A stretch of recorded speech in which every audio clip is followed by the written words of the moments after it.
Anti-derivative Jill.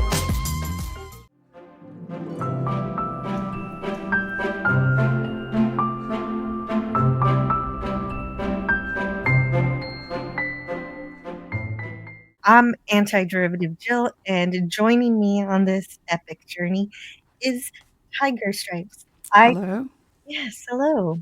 Hey. Hello and welcome to A Year's Journey Through Middle-earth, Book 1, Chapter 4, A Shortcut to Mushrooms. We were Yes. with the elves. The elves have left us, and it's the next morning, but we're still in the elf camp beds, which smell really nice and are really comfy. And so the next morning, Frodo thinks that he doesn't really want to get Pippin or Merry or even Sam involved in this dangerous mission that he has. He thinks, how can he lead his friends into possible death? He says, it's one thing to take my young friends walking over the Shire with me until we are hungry and weary, and food and bed are sweet. To take them into exile, where hunger and weariness may have no cure, is quite another, even if they are willing to come. And he says this even of Sam. And so he tries to start talking to Sam about this, but Sam will not leave him. You're Sam in this. I think you should read this. Frodo says, "It is going to be very dangerous, Sam. It is already dangerous. Most likely, neither of us will come back." "If you don't come back, sir, then I shan't, that's certain," said Sam. "Don't you leave him," they said to me. "Leave him," I said. "I never mean to. I am going with him if he climbs to the moon. And if any of those black riders try to stop him, they'll have Sam Gamgee to reckon with," I said. They laughed. "Who are they, and what are you talking about?" "The elves, sir. We had some talk last night, and they seemed to know you were going away, so I didn't see the use of denying it. Wonderful folk, elves, sir, wonderful." "They are," said Frodo. "Do you like them still, now you have had a closer view?" "They seem a bit above my likes and dislikes, so to speak," answered Sam slowly. "It don't seem to matter what I think about them. They are quite different from what I expected. So old and young, so gay and sad, as it were. I have a little story here that I'm going to tell briefly because there was a moment in my life where I felt just like that. I have been there and done that. I dabbled in the Los Angeles poetry scene briefly. I was at a reading by John Doe of the band X, and after it was over, on my way out, I was heading toward the door, and on one side of it stood a small entourage. It was a group of celebrities, but the two people I'm certain that I saw were Winona Ryder and Viggo Mortensen, and I did know who Viggo was at the time. I was aware of who he was. We just stood there for a second, looking at each other, and I felt exactly like Sam. I was a hobbit looking at the elves. And they weren't exactly what you expected. They were inordinately beautiful. Winona Ryder was one of the kind of woman I like to call, it's not my invention either, a pocket goddess. Just impossibly tiny and impossibly beautiful. The kind of person that sort of takes your breath away to see. And we did Yes, meet eyes. We did sort of look at each other. But I don't bother. I very rarely bother people or say anything or, that does sound like what Sam is saying. yes, Beyond my likes and dislikes, something that I can't even touch. that's sort of, yes. But also the loyalty. The Sam has a mission here, and he's gonna be by Frodo's side till the end. All the even though this journey just started, even the experience with the elves has also changed him. I did make a clip here, verbatim, where Frodo asks Sam, "Do you feel any need to leave the Shire now that your wish to see them, the elves, has come true already?" he asked. "Yes, sir. I don't know how to say it, but after last night I feel different. I seem to see ahead in a kind of way. I know we are going to take a very long road into darkness, but I know I can't turn back. It isn't to see elves now, nor dragons, nor mountains that I want. I don't rightly know what I want, but I have something to do before the end, and it lies ahead, not in the Shire. I must see it through, sir, if you understand me. I don't altogether, but I understand that Gandalf chose me a good companion. I am content. We will go together." That's some very far-seeing foreshadowing. Like you said, it speaks both to Sam's unwavering devotion and to Frodo's trust in Sam. But Frodo's still struggling with that notion that, hey, my friends, of course, my friends want to help me, but I don't think they understand what kind of danger they're getting into. I don't think they know what the immensity of evil that we're probably going to face. But this chapter is all about how they do. They do know what's going on. But Yes, first, but that's the big surprise in this. it's the big joke. Um, but first, before we do that, they have to cross the Brandywine River, and Pippin says that he wanted to he wanted to go to the Golden Perch. I kind of liked it because it kind of speaks to Pippin's character of just, wanting to have fun. Frodo says shortcuts make delays, but inns make longer ones. But then they go another way where there's a thicket that was closer and more tangled than it appeared. So, because Frodo wants to make a straight line towards his destination, but Pippin knows that's not really possible. And so they find out it's true. So that happens a lot where you wanna take a straight shot, but nature doesn't quite let you. I remember something I heard, a factoid somewhere, that Theodore Roosevelt had a club that I think he invented called the Straight Line Brigade or something like that, where the whole point was to pick 2 points on a map and then go there directly by the straight line, no matter what impeded you, no matter Oh if my there was a gosh. hill in your way. Yes, I know. It's pretty ridiculous, but Yeah, but they get determined hikers. Yeah, and the hobbits do get turned around quite a bit. Then they see a black rider, but so the black rider's stalking them, but since they didn't take the road, since they're walking through the mud and the and the brambles, the black rider can't really follow them down into the bank. Yeah, you really feel Tolkien's map making in these parts of his writing, where it's just describing exactly where they're going in every twist and turn. Yes, and how Frodo doesn't exactly know what's going on, but Pippin does, and Pippin knows they're in Stockbrook. Yeah, Nice. this is another close-up map of the Shire. It's not that it's that relevant to what we're talking about in the moment, because the other map I have, the green map, is better for close-up. But it's just interesting how the Shire, back in the generations before them, was really in the heart of all of the action, because just up to the northeast is the witch realm of Angmar. That's where there was heavy fighting at some point. The hobbits claim they sent archers to that fight, but nobody in the rest of history recorded that. And then, even to the day of Frodo and Sam, in the directly almost to the west of Hobbiton are the Greyhavens, and that's where the elves gather to leave Middle Earth, which explains why they're always coming and going. Yes, that does explain why Bilbo was able to learn so much from the elves and stay friends with them. Yeah, why they're so After his- frequently in the area too. They're so close to everything, and yet they shut it all out in their minds. I was having a look at the prologue. I have to go back and read that properly. But it addresses that, how protected they are in the Shire by the forces that are keeping out evil. And they come to take it over the generations. They come to take their plenty and their peace for granted because they are being protected.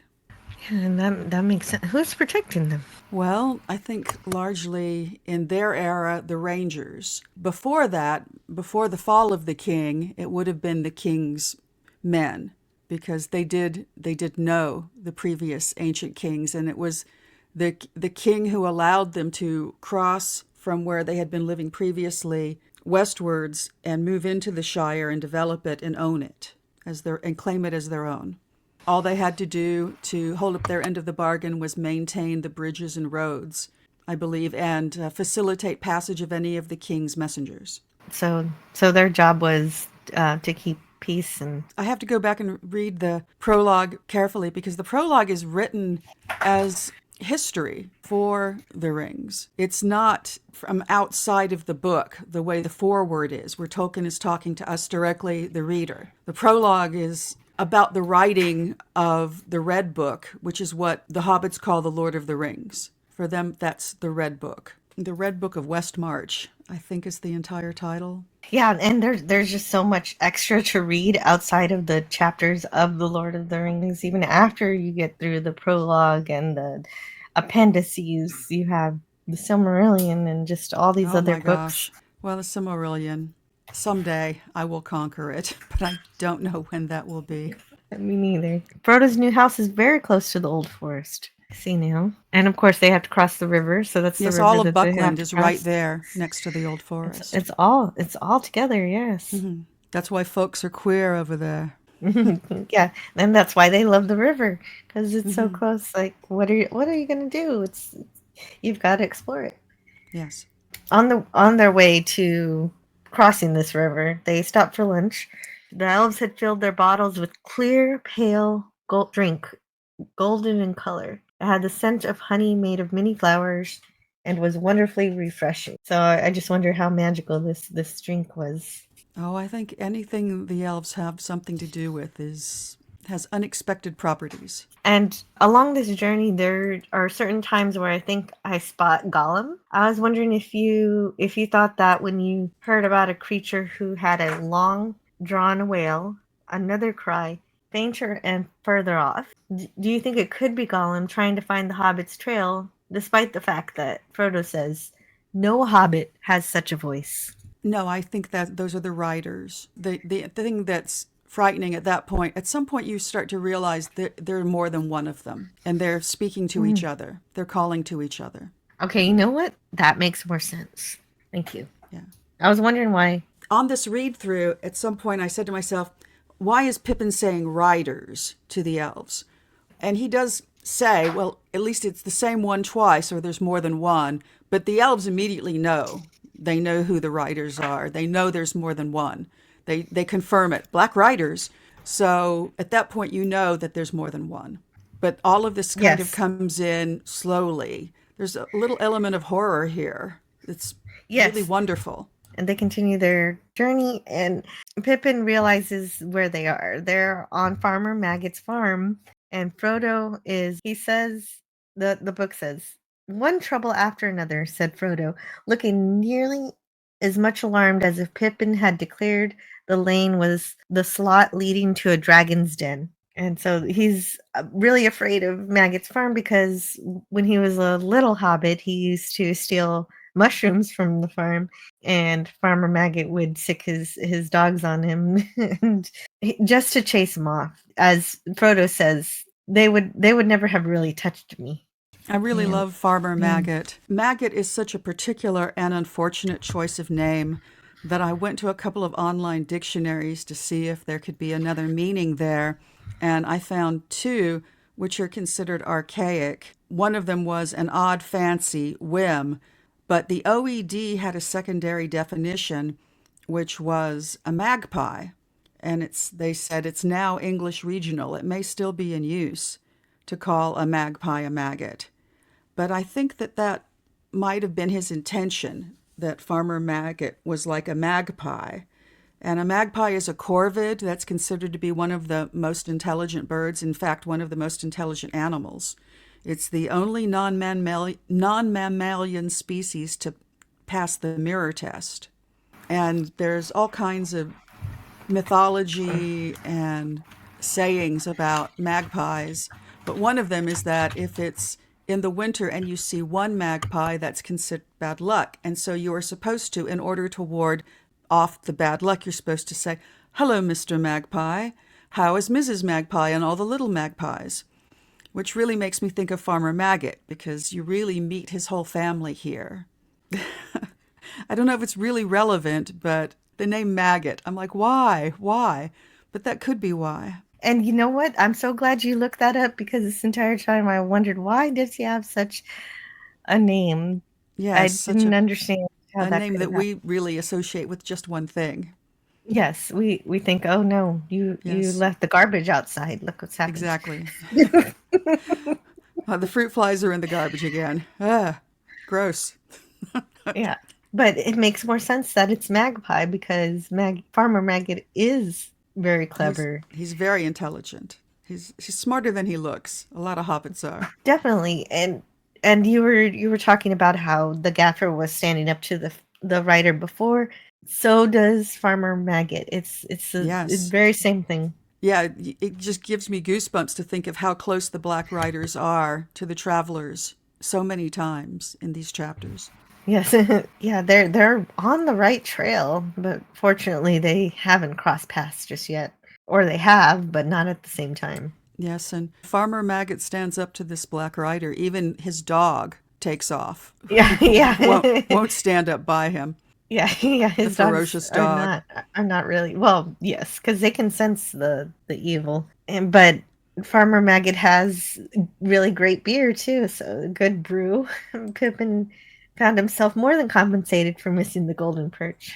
Sam was kind of suspicious of Farmer Maggot though, because he was not disposed to be quick friends with anyone who had beaten his master, however long ago. And Farmer Maggot gives them an offer to drive the three of them to the ferry landing in his wagon. And that's most welcome. The other important thing is that Frodo says, "Oh, well, we have to get going." Here's the quote. "I've been in terror of you and your dogs for over 30 years, Farmer Maggot. It is a pity, for I've missed a good friend." Then Farmer Maggot offers to have them stay for dinner, and then he'll drive the three hobbits to Bucklebury, to the ferry.